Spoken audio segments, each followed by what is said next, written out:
अलिफ। ये क्या है? ये क्या है?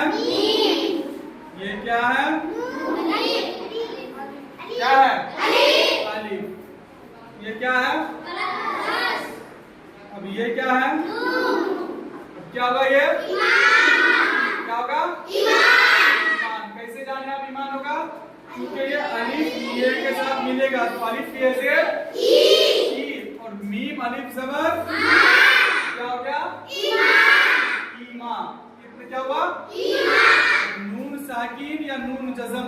ठीक है, बोले थे ना कि इस पे ठहर जाना है, रुक जाना है, समझे? इस खाली है, इसके पास कुछ नहीं है, यही आकर के आराम से, जब कोई आदमी नहीं रहता है तो आराम से सुकून की नींद सोते कि नहीं? हाँ, इसी तरह से यहाँ क्या होता है, सुकून के साथ, इसलिए इसका नाम क्या रखा है? साकिन। सुकून के साथ आकर के क्या करना है?